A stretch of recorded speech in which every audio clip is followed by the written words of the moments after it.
After they were forced to evacuate in the middle of a fire. Why some neighbors say it's a miracle they got out safely.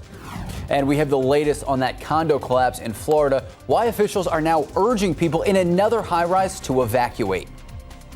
Live from KSAT 12, the news at noon starts right now. And we start with late-breaking news on the northeast side where part of an 18-wheeler slammed into a Circle K convenience store. That's right. This is happening at I-35 in O'Connor. We are working to find out if anyone was injured. John Paul Barajas on the scene. John Paul, what can you tell us?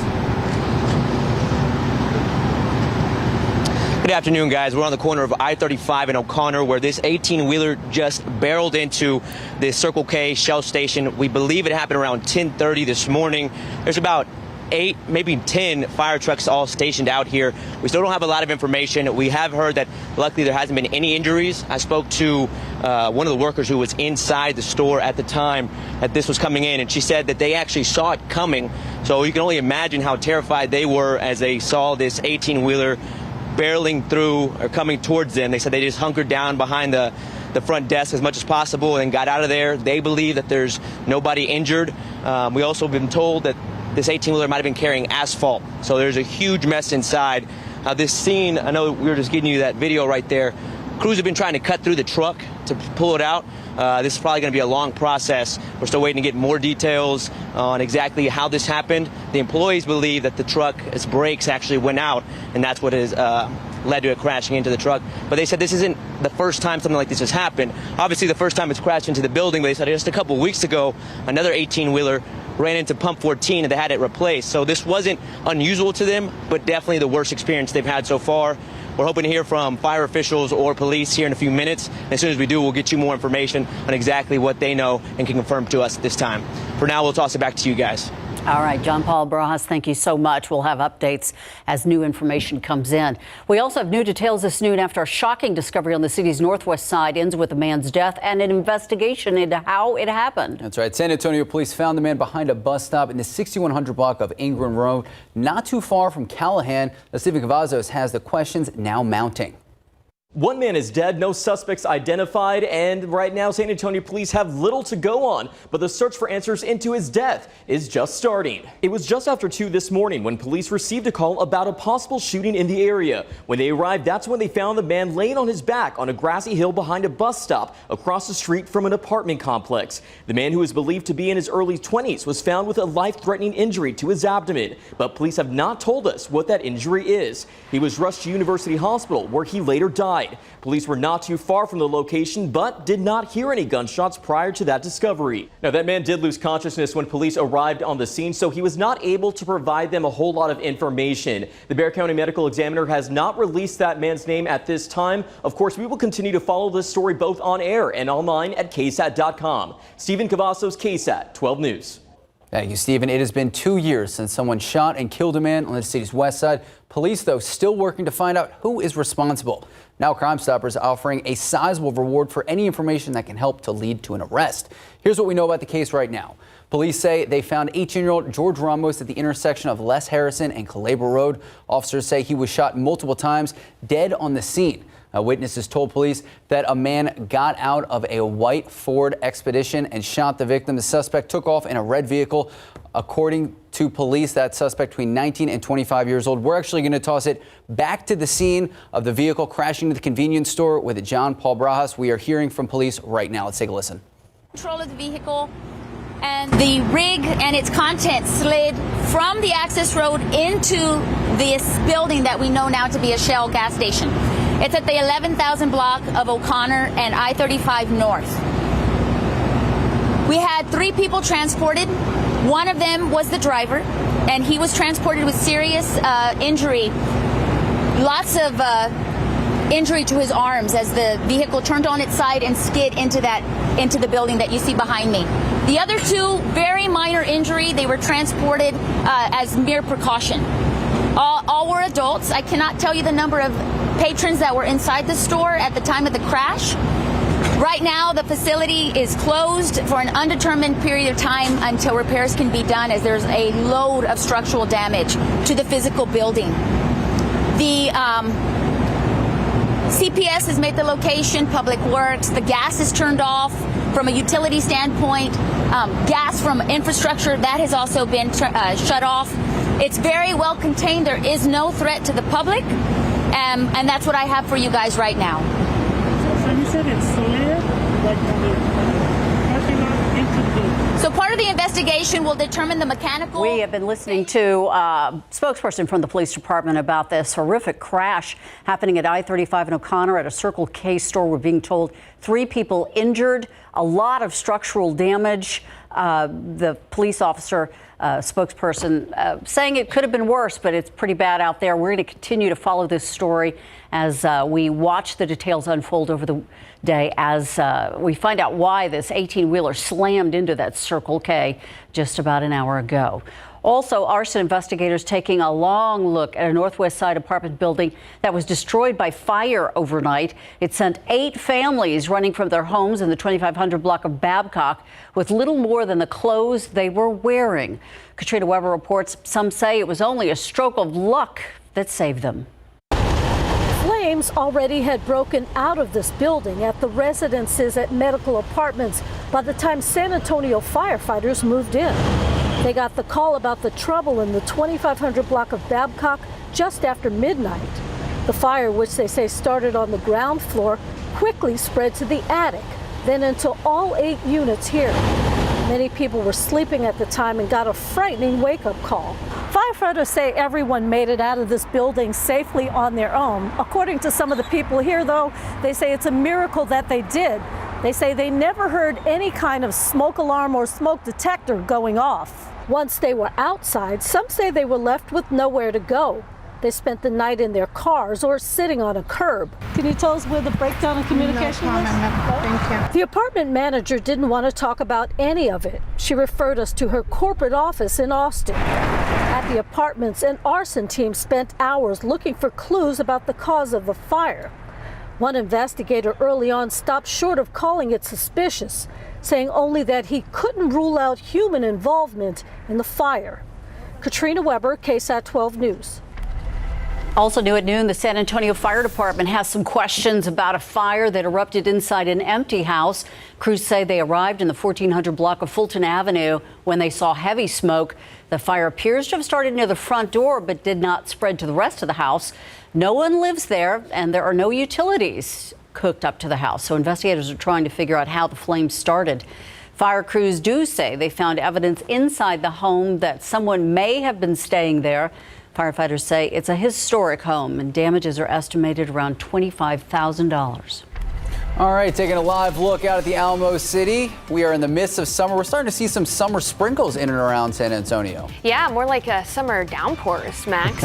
Some areas are getting some good rain. Here's a look at the radar. Right now around San Antonio, really the only area that's looking at some rain right now is the extreme western part of the county as you go into Medina County near Castroville. And then in Medina County, northern Medina County on the Bandera County line, we're talking about Lake Hills area right over Medina Lake, Tarpley, some rainfall there as well. Not too much lightning with these. In fact, the only area that's really electrically charged right now in the KSAT 12 viewing area is right on the Bee and Live Oak County line. Now, as we head into the afternoon, however, these downpours are going to become more scattered in nature, and we'll see a few more areas that'll get a quick 1/2 to 1 inch of rainfall. So coming up, we'll take a look at the forecast for the day, and I'll also recap the aquifer and the pollen count, which you'll want to stick around for. Max.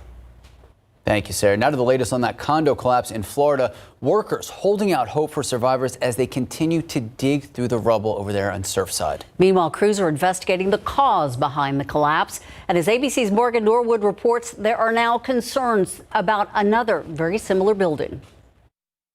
The round-the-clock effort to find survivors beneath the layers of concrete at Champlain Towers South growing more desperate. 80 rescuers at a time, breaching walls, building trenches through the rubble, searching for any signs of life. The way the building collapsed, leaving some hope that voids or pockets of air could form in the debris, large enough for someone to survive. We have been able to tunnel through the building, but you know, again, this is a frantic search to continue to see that hope, that miracle to see who we can bring out of this building alive. For family members, the wait for answers becoming more agonizing by the hour. Valerie Mancharover's brother and his wife lived on the 7th floor. Is he in the hospital? Is he in the rubble? We just want to know already. While loved ones wait for closure, others beginning the grieving process. Officials identifying more victims, among them 26-year-old Luis Bermudez and his mother. Nicole Ortiz says her sister and nephew also found among the dead. Because I didn't have the certainty where were they were alive or dead. It's not what I want, but if it's God will, well, now I know that they are okay.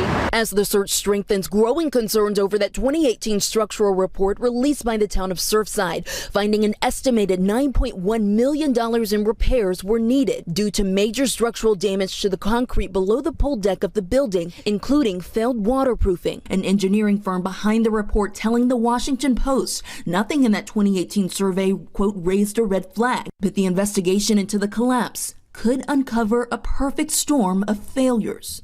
Meanwhile, growing concerns over Champlain Towers North. It's similar in age and construction to the building that collapsed. The mayor of Surfside now urging people to evacuate, but not mandating it. Morgan Norwood, ABC News, Miami Beach, Florida. Well, back here at home, we know the Spurs are in the off-season, but there is always news when it comes to the NBA. The latest on Becky Hammon and the possibility of becoming a head coach. SeaWorld San Antonio is really busy these days, and that's why they're looking to hire. Details on open positions and the incentive being offered to prospective employees.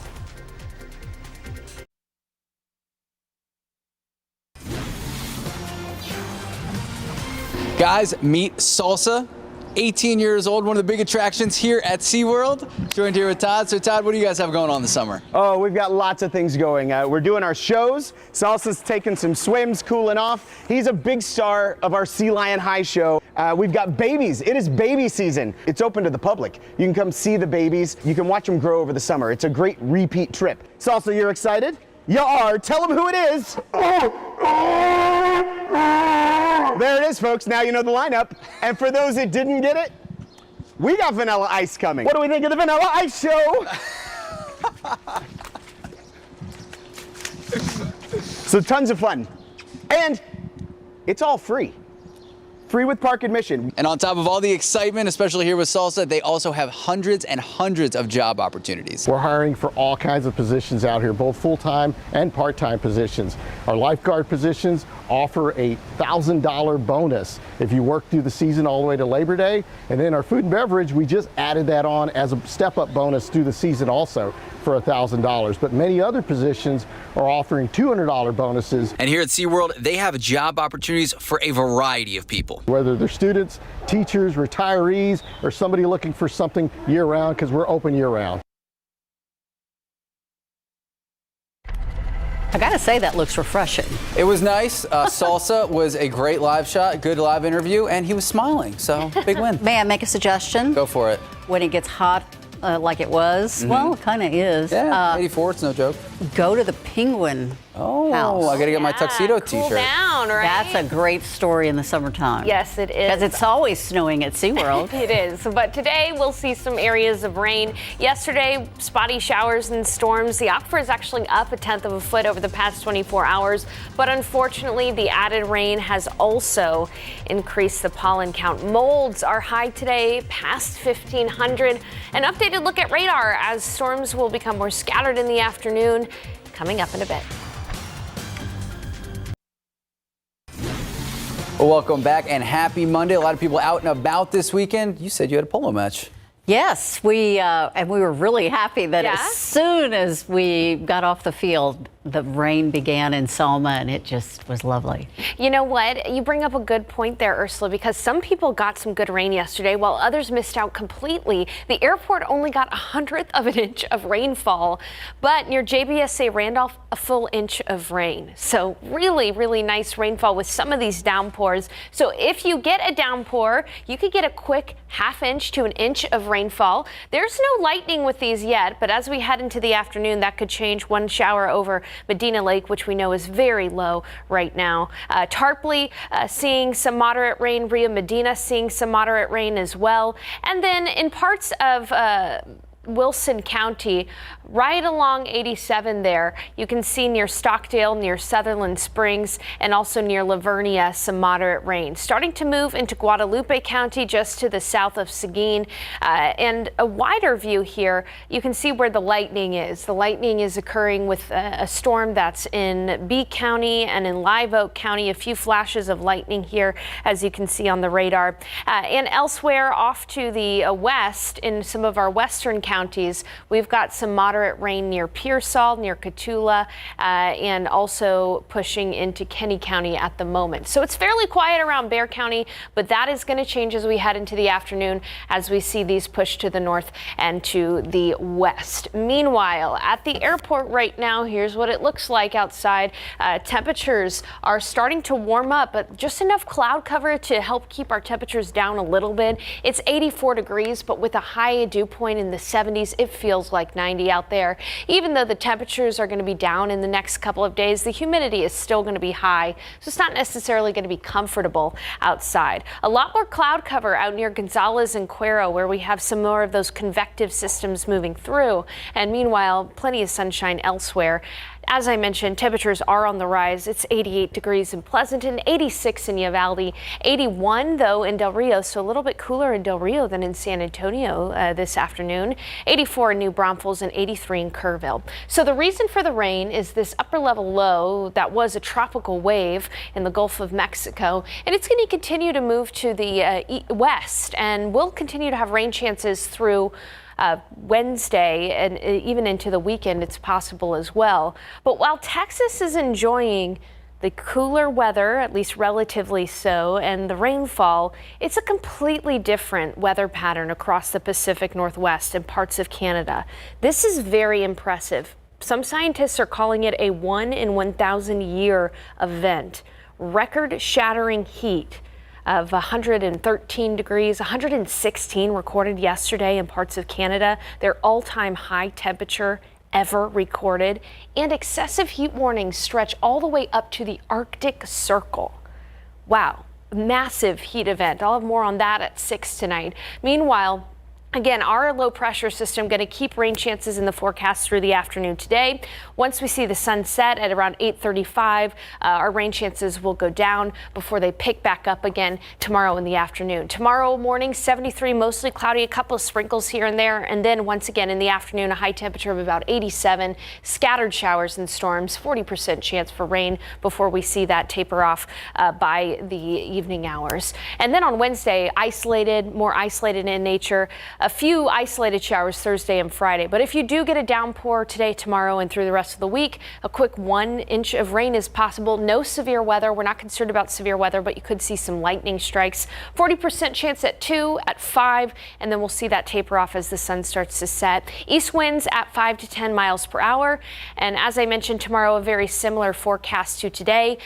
A quick preview of 4th of July weekend does show that we could have some rain in the area. Don't cancel your plans yet, because we have quite a bit of time to refine that forecast for 4th of July weekend. We'll be back with more news.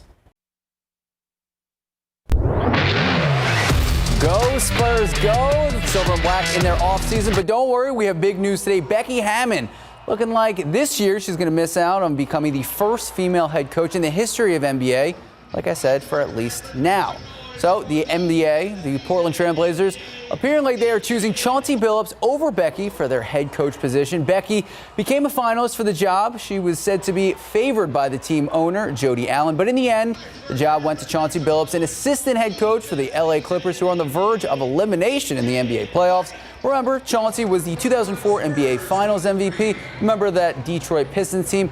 Pretty good relationship with the franchise star over there in Portland, Damian Lillard. Now, Becky already breaking a lot of ceilings, including becoming the first full-time female assistant head coach in the NBA. And remember, the first to coach a regular season NBA game when Pop was thrown out last December. She was also interviewed for the vacant head coaching position in Orlando. We caught up with former Spur, you see him right there, Bruce Bowen, giving a chance to share his thoughts on the future of Becky as a She is a true savant of the game. She understands what's required. She understands how to do things. She communicates well. So I hope that we'll have an organization that will look beyond the fact that, oh, Becky's a female, and really give her due diligence as far as what she's able to accomplish. She's been under the tutelage of Pop, and it seems that, you look right now, there are a few coaches that are having a huge impact in the Western Conference Finals, in the Eastern Conference Finals. I'm talking about Mike Budenholzer and Monty Williams. They come from that coaching tree. So there is something in the water of San Antonio. I just hope she gets a great opportunity because she deserves it. Well said. New graduates are in luck. The job market is exploding right now. There are nearly 10 million openings across the country. Coming up in the next half hour, how to make your resume stand out. And a new vaccine aiming to address the beta variant of COVID-19, the latest on those trials that are now underway. New today at 5, as we dig deeper into the summer months, you're going to want to start to use the air conditioner a lot more if you haven't already. If you have a window unit, though, there are some things you need to watch out for. Today at 5, we're going to take a look at how the rising temperatures are putting a strain on window units and why it's important you maintain them properly.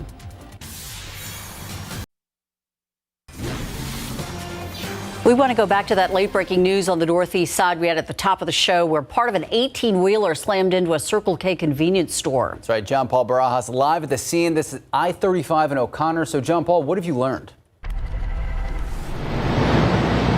Good afternoon, guys. We're back here again off the corner of I-35 and O'Connor, where that big rig slid into the Circle K gas station. It's a little bit harder to see now. Some more trucks have pulled up, but the scene is relatively calm. There's a lot of activity out here, lots of firefighters, probably 8 to 10 trucks, and numerous crews, SAPDs out here as well. What we know right now is that the SAPD public information officer told us 3 people were injured, 2 were not severe, and 1, the driver of the truck who was driving the big rig, he was actually had serious injuries, but he was able to get up and actually walk over to the EMS cab himself. He has severe damages to his arm and injuries to his arms.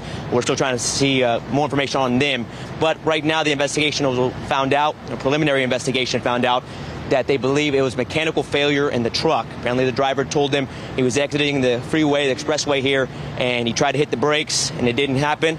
And when he tried to turn, the truck actually fell on its slide and slid into the gas station, actually taking another truck inside the gas station. So there's another vehicle inside the gas station. Crews have been trying to cut through the 18-wheeler big rig to get it moved out. Traffic is moving smoothly on the access road and on the street here on O'Connor, but the gas station is going to be shut down for some time. To quote the PIO, the public information officer, she said the fact that these injuries are so minor, except for that one with the severe damages to the arm, she called it amazing that nobody was more seriously hurt. We're trying to get more information and talk to some more people to figure out how their experience was exactly. We'll let you guys know. All right, John Paul Barajas, thank you, reporting live from that scene. We also, this half hour, have the Biden administration ordering airstrikes against Iranian-backed militia groups. ABC's Julia McFarland explains why the overnight call was made. Overnight, the Pentagon said President Biden authorized airstrikes against facilities used by Iranian-backed militia groups in the Iraq-Syria border region in response to drone attacks against U.S. personnel inside Iraq. Last night, F-15 and F-16 fighter jets carried out the airstrikes from U.S. Air Force bases. This video released showing the strikes targeting weapons storage facilities. Defense officials say it is too soon to know of any militia or civilian casualties. Now, this is the second such attack under the Biden administration, the last one carried out back in February after rocket attacks damaged a U.S. base in northern Iraq that killed a civilian contractor.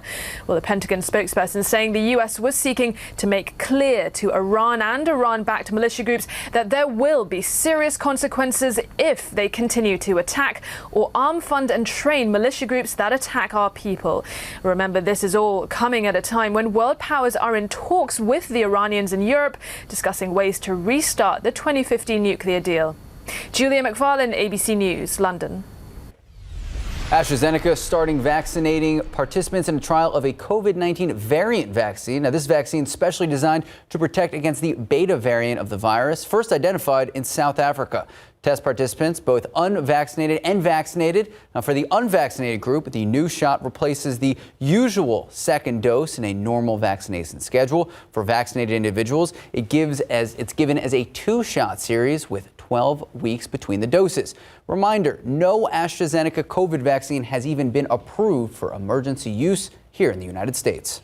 A bipartisan group of senators now asking the CDC and the TSA for some answers. They want to know mask guidance for public transportation. That request sent by the Democratic Senators Brian Schatz and Amy Klobuchar and Republican Senators Robert Wicker, Susan Collins, and Jerry Moran. They want to know what the Centers for Disease Control and Prevention and the Transportation Security Administration are advising regarding new guidelines for planes and buses and when that will be available. They're also looking for updates on the latest data of how COVID-19 transmits for travelers who are already fully vaccinated. Well, a halt in in-person doctor visits in March of 2020 made things so difficult for so many, especially those dealing with opioid addiction. David Sears explains the situation and what could come next. Patients with newly diagnosed opioid addiction may have had a tougher time getting prescriptions at the start of the pandemic compared to years past. That's according to a new study. Part of the reason, many doctors' offices closed their doors across the country. One estimate shows almost 2 million fewer prescriptions to treat new opioid addictions were given during the early months of the pandemic. And when we look at just the months of March, April, and May 2020, new prescriptions to treat opioid addiction were 1/3 less than predicted in some cases. But some good news. Established patients had few to no issues getting their addiction treatment, even with the shutdown. These medications can be life-saving for patients with addiction because they can decrease the use of other, more dangerous opioids. The decrease in new prescriptions could potentially be associated with the increase in overdose deaths seen during the early months of the pandemic. But this theory needs further study. David Sears, KSAT 12 News. We're looking live outside where some lucky folks are getting a little bit of drizzle. Some are getting full-fledged rain. Yeah, well, here in Bexar County, we're actually in the middle of a little bit of a break from the rainfall, but into the afternoon, we're going to see scattered showers and storms develop. There are still some areas that are seeing some rain, particularly right now in Medina County and Wilson County, as you can see on the satellite and radar image here. But these are just your typical run-of-the-mill summer showers. They pop up, they pulse up, and then they eventually fall apart.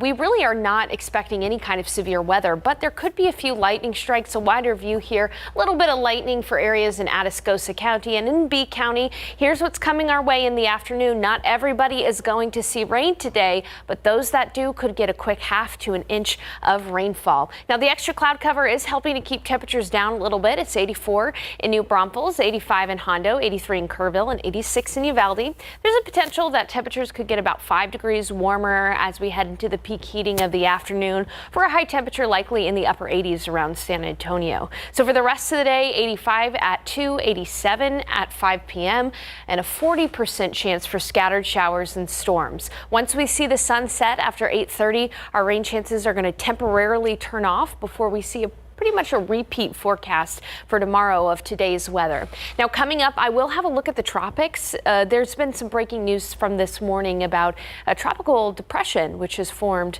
in the Atlantic. So I'll have a look ahead coming up in just a bit. Max? Thank you, Sarah. Lego making some big changes. How the company is trying to make their iconic toy bricks more sustainable.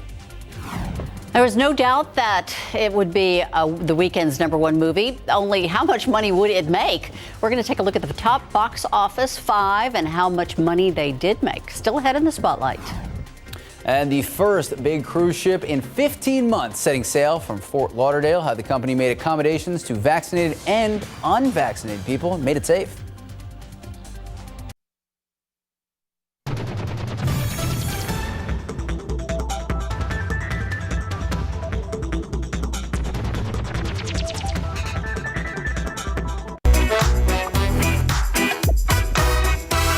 Hello everyone, this is your Daily Tech and Business Briefing from Cheddar News.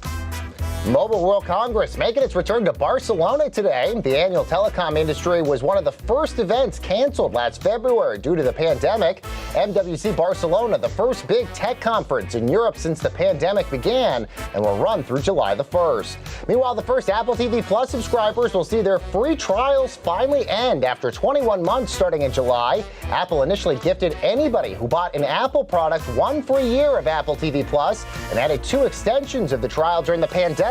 With more than half of subscribers on that free trial, it remains to be seen if users will cancel or actually pay the $4.99 a month for the subscription. And the Celebrity Edge becoming the first large cruise ship to sail out in the U.S. over the last 15 months. The ship took off from Fort Lauderdale on Saturday evening. Cruise passengers will enjoy a 7-night voyage as the ship is sailing at 40% capacity. That to allow for social distancing, but parts of the ship are set aside for passengers who are unvaccinated. And that's your Cheddar News Business and Tech Update. I'm Baker Machado coming to you from Cheddar Studios in Lower Manhattan. We've got some good news for recent grads. They're entering the job market with a record high number of job openings. 9.3 million jobs are available. That's more than twice the amount available this time last year. LinkedIn found the industries with the most entry-level job openings include transportation, healthcare, software and IT services, retail, and consumer goods. LinkedIn career expert Catherine Fisher says it's important for applicants to utilize their network and assess their skills. A lot of skills are transferable. If you were a bartender or a waitress during college, you've got customer service, you have time management, you've got people skills, sales. Those skills can apply to the jobs that companies are really hiring for. And they are hiring. Fisher also says you should apply early when you see a job that you like. She says if you're one of the first people to apply for a job in the first 10 minutes, you're more than 4 times likely to get hired. Wow. All right, Lego wants to make its brick completely out of recycled plastic. Lego says the plastic came from discarded bottles and that the material meets the company's strict quality and safety requirements. Now, a 1-liter plastic bottle provides enough raw material for 10 small Lego bricks. They're 2x4, in case you didn't know. But don't look for the new bricks just yet. Lego says it'll still take some time before they actually hit the store shelves. More research still needed. The next phase of testing expected to take at least a year. Now, I'm going to speak for all the parents out there. If only they could make a Lego that didn't hurt so bad when you step off. That's exactly right, Ursula. That's exactly right. Well, I promised to look at the tropics. Of course, we do have Hurricane Enrique out in the Pacific. That's expected to weaken as it moves toward Baja California. But over the last couple of hours or so, we've had a tropical depression develop in the Atlantic. It's expected to strengthen into tropical storm, potentially becoming Tropical Storm Danny before it makes landfall in South Carolina and eventually dissipates over the Appalachian Mountains. All right, there is a probability of development way out in the Atlantic off of the African coast. Potentially 40% chance of development before it reaches the Lesser Antilles. We'll, of course, keep an eye on any kind of tropical development through hurricane season, which ends all the way in November. The aquifer up 1/10 of a foot over the past 24 hours, and we did get some rain yesterday. That's what's allowed for mold to be high past 1,500. Now, coming up in the forecast, we'll take a current look at radar. It does look like this afternoon we'll have some more scattered showers and storms. Welcome back and happy Monday. Missed the summer here in San Antonio. We had so much sunshine, so much heat and humidity, and now we're starting to see the other side of that. Yeah, we are. Guys, you know that by the end of June, we usually hit our first 100-degree day. We've not done that, and in fact, we're going to be seeing rainfall, scattered rain both this afternoon and tomorrow afternoon as well. That'll help keep our temperatures well below average, potentially only in the upper 80s. So not hitting 100 yet, but we've still got plenty of summer left ahead. All right, so around Bexar County right now, it's fairly quiet. You know, we do have a couple of showers developing out near Lavernia and near the Sutherland Springs area between Lavernia and Stockdale. These are those healthy really quick downpours that put down a quick half inch of rain in places. And then we've also got some thunderstorms going on in Karnes County between Falls City and Karnes City. A couple of flashes of lightning there with these. And so as we head into the afternoon, those lightning strikes are going to become more likely around San Antonio. In Atascosa County and southern Atascosa County near Campbellton, a good healthy downpour as well. We are not concerned about severe weather this afternoon. The atmosphere just does not have the ingredients to produce severe weather, but there could be a few flashes of lightning like there are right now out near Crystal City and Carrizo Springs. And across parts of the hill country, we are seeing some spotty showers right between Kerrville and Comfort. Some spotty showers there along I-10 near Bandera and near Medina, as well as on that Bandera and Real County line. But as I mentioned, it's fairly quiet right now in Bexar County, in Guadalupe County, and in Comal County. But here's what's coming our way in San Antonio. So this afternoon, scattered showers and storms are going to be the norm. You know, yesterday, JBSA Randolph got almost a full inch of rain, while the airport, a 1/100th of an inch of rainfall. So it really is going to be hit or miss, a lot like yesterday. It's 84 degrees outside right now, mostly cloudy skies, but still pretty humid. Dew points in the 70s, so it makes it feel like it's near 80. And you can see in the visible satellite picture, good mixture of sun and clouds out there, but where these thunderstorms have developed south and east of San Antonio, a little bit more cloudy. So even in the afternoon, those clouds are going to increase, even if you do not see the rainfall. And so I think temperatures are going to be limited today to the upper 80s for us around San Antonio. It's 84 though right now, and it's 79 in Carrizo Springs where they're getting a good shower. So for the rest of the day, about 87 for the high, 40% scattered at 2 and 40% at 5. Sun will set around 8:30, and with that, our rain chances are going to come to an end. 75 degrees at 10 p.m. tonight. So all the rain created by this tropical wave, this low pressure system, which originated in the Gulf of Mexico, but notice how most of Texas is dealing with some rain. Now, it's usually this time of year that we have a big old heat high centered overhead. So this is a bit of an upside down weather pattern because that heat high is over the Pacific Northwest. Temperatures have reached 110 plus in these areas, and you can see that excessive heat warnings extend even all the way up to the Arctic Circle. A totally upside down weather pattern, but we'll continue to see that low in our forecast today and tomorrow. Starting tomorrow morning, it should be fairly quiet, right around 73 with only a couple of showers. And then once again in the afternoon, we'll see scattered thunderstorms blossom, a 40% chance for some healthy rain in some spots. 87 for the high. And then with the loss of daytime heating, we'll see our rain chances come to an end temporarily. Only isolated on Wednesday, Thursday, and Friday. And again, if you get a healthy shower or thunderstorm, it could result in a quick 1/2 to 1 inch of rain. No severe weather expected. A preview ahead to 4th of July weekend. Does look like we'll be dodging some showers and storms, but it could be a lot like now where we see it clear out in the evening hours. So I wouldn't cancel any firework displays just yet. Ursula and Max. All right, Sarah, thank you. An action hero drafted to stop an alien invasion decades in the future. It's a new movie. How the people behind the film able to add some comedic relief to it. The new Fast and Furious movie zoomed to the biggest opening on the weekend since Star Wars: The Rise of Skywalker. We're going to take a look at the box office numbers after the break.